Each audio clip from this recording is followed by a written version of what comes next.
Ouais, il est potox, c'est Antox, et bienvenue dans cette nouvelle vidéo consacrée à la critique de l'épisode 8 de la 8ème saison des Apprentis Aventuriers. Et on a eu un excellent épisode, en tout cas d'un point de vue contenu, puisqu'il s'est passé pas mal de trucs. J'ai pas trop apprécié le montage, notamment le passage entre l'épreuve justement et la partie sur le camp, surtout au début. En fait c'était assez, assez relou parce que sur le camp c'était pas ultra pertinent au départ. Ça a pris du temps en fait à se mettre en place, à monter un petit peu en puissance. Mais bon, le truc moi qui me fait chier principalement, et quelque part ça me fait encore plus chier parce que j'aurais apprécié en fait dire que l'épisode était parfait, parce que l'épisode aurait pu l'être. Mais le montage, en réalité, il me dégoûte. Vraiment, je trouve qu'il casse le rythme. À chaque fois, passer de l'autre côté. Normalement, quand tu utilises ce genre de système, c'est pour justement dynamiser les séquences. Et par moments, c'est intéressant. Notamment quand tu as une phase sur la plage où il se passe pas grand chose. Voir ce qui se passe de l'autre côté, ça peut dynamiser le truc. Par contre, quand tu es sur une épreuve, là, c'était donc l'expédition. Quand tu es sur une expédition, là, le problème, c'est que ça sert à rien. Puisque c'est déjà dynamique par nature. Et de l'autre côté, ça servait à rien non plus de vouloir le dynamiser, puisque de l'autre côté le montage était déjà dynamique, étant donné que c'était toute la partie stratégie, on commençait à faire des complots, des alliances, etc. Donc en fait finalement ils ont décidé de mettre ce système de montage un petit peu comme ils le font habituellement, sauf que là ça n'avait pas lieu d'être parce que tout simplement le rythme était dynamique de base.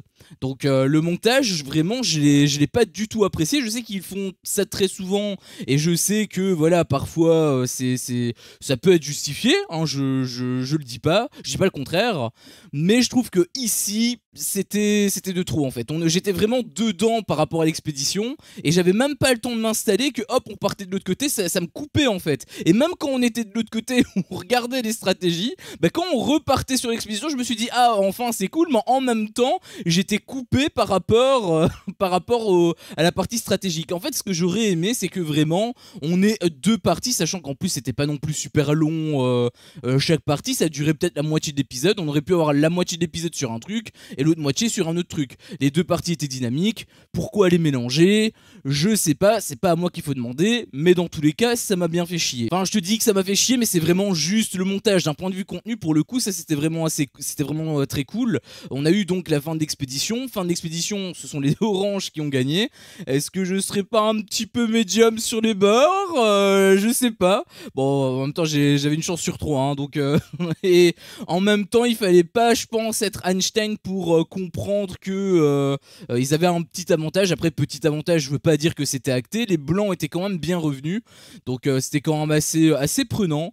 Petit regret, moi, quand même, c'est par rapport au bleu, parce que finalement, le manque de communication a été déterminant pour eux. Je pense d'ailleurs que si les Oranges ont gagné, c'est aussi parce que Delphine a entre guillemets porter l'équipe, dans le sens où à un moment donné, bon je t'avais dit que voilà leur communication elle était parfaite, etc., ce qui était globalement le cas, mais à un moment donné ta JP il a pété un plomb et j'ai repensé à ce que j'ai dit, et heureusement en fait que Delphine a réussi à garder son sang-froid. Elle avait même rigolé à un moment donné, c'était plutôt bien joué de sa part en fait, parce que je pense honnêtement que s'ils ont gagné, c'est sur ça. Je pense que si elle avait pété un plomb, peut-être que JP aurait pété un plomb et ça aurait fait un effet ping-pong, et peut-être qu'il aurait été encore plus déconcentré.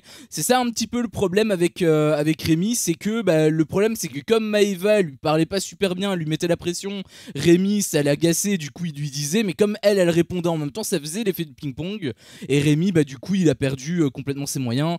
Après je dois quand même dire un truc, c'est vrai que j'ai pas mal tiré sur Maëva. J'avais aussi dit que voilà, elle avait pas super bien parlé, même sur la fin elle avait pas soutenu son binôme et tout. Bon, c'est vrai que c'était pas spécialement joyeux de leur côté, mais je suis quand même obligé de le dire. Je pense sincèrement que si les Bleus ont perdu, c'est vraiment essentiellement à cause de Rémi, puisque à ce qui paraît il était proche en fait, une fois qu'il avait trouvé le premier truc, il avait juste une petite zone, parce que normalement c'était censé être tout près. Laurent l'avait dit plusieurs fois, il avait même dit qu'il qu'ils étaient nuls. Ça c'était ça c'était très drôle. Rien que pour te dire à quel point normalement ça devait être évident, et pourtant Rémi il l'a jamais trouvé. Donc je pense honnêtement que c'est 100% à cause de Rémi. Je peux comprendre que Maëva se soit agacée, je peux comprendre aussi qu'elle ait perdu son sang-froid, je peux comprendre un peu tout son comportement en fait, hein, finalement, même si je comprends également le parti de Rémi, je pense quand même que c'est à cause de Rémi. Rémi aurait peut-être pu aussi lui-même garder son sang-froid. Moi, si quelqu'un me crie dessus, je vais pas forcément lui répondre en lui criant dessus. Je vais essayer de tempérer, etc., pour calmer un petit peu les choses. Malheureusement, c'est pas ce que Rémi a réussi à faire, mais bon, étant donné qu'ils sont également en froid de base dans leur privé, bon, c'était peut-être aussi un petit peu perdu d'avance. Alors, ils ont quand même voulu garder un suspense sur le choix des bleus, des oranges, pardon. Mais bon, on sait que ça va être les blancs qui vont être choisis, c'est sûr à 99%, enfin je te dis 99 pour pas dire 100, mais en réalité ça tend plus vers 100 que vers 99, hein, parce que ils avaient fait un pacte juste avant. On sait également que JP et Jordan ils sont très proches, alors que les bleus ils sont nouveaux, donc il y a absolument aucun suspense. Ça va être les blancs qui vont être choisis, et donc malheureusement les bleus, eh bien ils vont devoir dégager dans la jungle. Alors là déjà j'ai aussi une question, parce qu'en fait on a eu pas mal de stratégies qui étaient assez intéressantes. On a eu donc d'une part Anaïs qui a été reboosté, hein. Zizou aussi d'ailleurs, hein. Ils avaient pas trop envie de rester, ils se plaignaient, etc. Et une fois qu'on leur dit qu'on va peut-être voter pour eux, ah là ils se réveillent et du coup non c'est bon je suis bien. C'est ce que Zizou avait un petit peu dit à Hilary. C'était assez drôle l'échange là, même si je peux comprendre aussi que Zizou soit frustré, mais en même temps c'était l'image qu'il renvoyait, donc bien évidemment que c'est important de faire attention à ça aussi, hein. Bien évidemment le jeu c'est pas uniquement dans les épreuves, c'est aussi sur le camp. Et donc je trouvais que les marrons avaient quand même très très bien joué, parce qu'ils étaient un petit peu dans le viseur, enfin je sais pas s'ils étaient réellement dans le viseur ou si c'était plutôt les noirs, parce qu'il me semble que Kevin il avait parlé de voter les noirs et les violets, donc la team de Valentin, où il a justement pu entendre, enfin ce sont ses alliés en fait, hein, qui lui ont dit. Il avait douté d'eux d'ailleurs, c'est très bizarre de sa part je trouve, parce que c'était lui à la base qui leur avait mis un coup de couteau dans le dos avec la première épreuve là où il aidait Kevin et tout. Je trouvais que c'était assez bizarre en fait comme réaction, de douter de tes vrais alliés alors que c'était toi-même le traître à la base. D'ailleurs ça a jamais été remis sur le tapis, donc je sais pas si à un moment donné ils vont être au courant ou non, mais je trouve que c'est assez étrange cette histoire. J'aurais apprécié justement que tout soit balancé, mais bon, peut-être qu'il faudra attendre un petit peu. En tout cas j'espère que ça va l'être, j'aimerais vraiment une confrontation là-dedans. Mais bref, dans tous les cas, bon, Kevin lui était toujours sur les côtes des violets. Enzo et Jonathan, donc eux, ont voulu un petit peu faire une contre-alliance par rapport à Kevin. Il y a eu également Zizou qui a très très bien joué le coup, parce que justement il n'était pas bien, il s'était un petit peu embrouillé avec tout le monde. D'ailleurs, à partir de là, je m'étais dit ok c'est bon, c'est terminé pour lui, tout le monde va le voter. Sauf qu'il s'est passé un truc, parce qu'il se mettait en gros tout le camp à dos.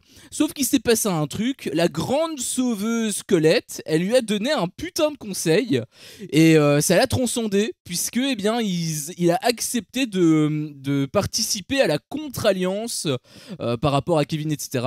Et du coup tout le piège que Kevin avait voulu essayer de construire autour de Valentin et des marrons ou des noirs, je sais pas, à ce qui paraît c'était plutôt les marrons qui étaient dans le viseur, mais je pensais que c'était plutôt les noirs que Kevin voulait voter. Enfin peut-être que j'ai pas bien entendu, hein, c'est totalement possible, mais bon bref, dans tous les cas ça on s'en fout, puisque eh bien ils ont fait tous une grosse coalition pour justement mettre Kevin, donc les gris bien sûr, en duel. Et donc là j'ai trouvé que c'était très intéressant.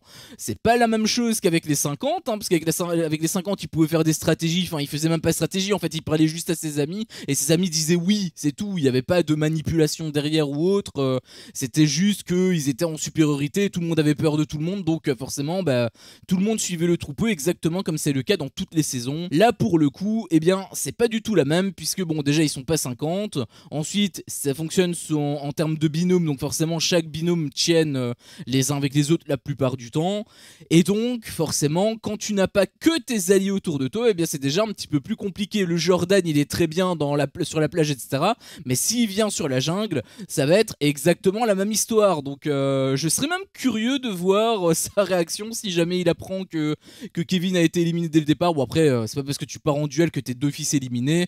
Ça veut absolument rien dire. Si ça tombe, Kevin il va réussir à sauver. Si ça tombe, ça va pas être Kevin non plus qui va y aller. En fait, on sait pas justement comment ça va fonctionner. Puisque bon, déjà on a eu la cérémonie des votes directement. Enfin, on a eu cliffhanger en fait. Hein, on a eu la présentation. Mais j'ai été quand même assez surpris parce que je m'attendais à ce que justement on ait également une expédition pour les mecs de la jungle. Sauf qu'en fait non, en réalité tout ce que je me suis fait, tout ce que je me suis imaginé, etc. avec le fait qu'on allait avoir plus d'épreuves, etc., eh bien vous pouvez tous les laisser tomber, puisque en fait l'expédition pour l'immunité là, de Laurent, etc., eh bien c'est uniquement réservé aux plagistes. Donc ça veut dire qu'on a exactement la même chose, sauf qu'il y a moins de candidats qui ont cette opportunité là. Donc déjà dans un premier temps, petit coup de gueule par rapport à ça, puisque bah, moi j'avais quand même l'espoir d'avoir plus de jeux. Finalement, bah, on sait qu'il n'y en aura pas plus, déjà premièrement. Enfin, déjà par rapport à ça, mais justement par rapport à l'autre truc avec l'épreuve de l'affrontement. En fait, comment est-ce que ça va se dérouler? Parce que normalement là, t'étais censé avoir la cérémonie des votes, donc t'es censé avoir les duels, etc. Mais est-ce que tu auras réellement une épreuve d'affrontement et un duel? Ou est-ce que l'épreuve d'affrontement et le duel égal, je veux dire, est-ce que c'est la même chose? Je pense que non quand même. C'était ça la question que je me suis posée. Est-ce que le duelliste en face serait envoyé directement face au perdant des plagistes? J'espère que c'est pas le cas. J'espère vraiment que ce sera pas le cas, parce que si c'est le cas, bah du coup c'est sacrément con, parce que tu t'es battu sur la première épreuve pour pouvoir partir sur la plage, être finaliste, avec des gros guillemets, parce qu'en réalité t'es pas du tout finaliste, hein, forcément sinon il a plus d'émission. Tout ça pour, au final, si tu perds la deuxième épreuve, donc de cette, de ce camp, et bien du coup t'es d'office en duel. Ça ce serait quand même extrêmement con. S'ils font comme avec Koh Lanta où t'as deux teams équivalentes, pourquoi pas? Mais là le truc c'est que c'est littéralement un 3 contre 7, donc forcément t'as beaucoup plus de chances d'être éliminé en étant sur la plage qu'en étant dans la jungle. Si jamais ça se déroulait comme ça, je pense que ça se déroulera pas ainsi, en tout cas j'ai vraiment pour espoir, parce que sinon ce serait vraiment très très con, mais je ne pense vraiment pas que ça se déroulera ainsi. Par contre du coup, est-ce qu'on aura une épreuve d'affrontement? Est-ce que l'épreuve d'affrontement ce sera en même temps que le duel, ou est-ce que ce sera le duel? Ça je sais pas, j'avoue que je me suis posé beaucoup de questions, peut-être à cause de ma paranoïa extrême, parce que j'avoue que ça me fait quand même vachement flipper. J'avais quand même beaucoup d'espoir et finalement tout a un peu retombé à plat. Du coup je commence à voir le pire en fait. On verra de toute façon déjà à partir de demain, parce que bah, le truc c'est que comme on a la cérémonie des votes, bon on sait pas trop comment ça va se passer. Ok, Kevin il a son petit plan, etc., avec Valentin et tout, ok très bien, sauf que de l'autre côté bah y a potentiellement les autres qui veulent voter contre Kevin, et en même temps ils veulent voter contre qui? Contre les noirs je pense, ou c'est les... Non, ça peut pas être des marrons puisqu'ils sont avec eux, mais c'est peut-être contre les noirs, et bah du coup ça voudrait dire que Kevin bah, il sera potentiellement en danger si le duel se déroule de base, hein, s'il a un duel traditionnel.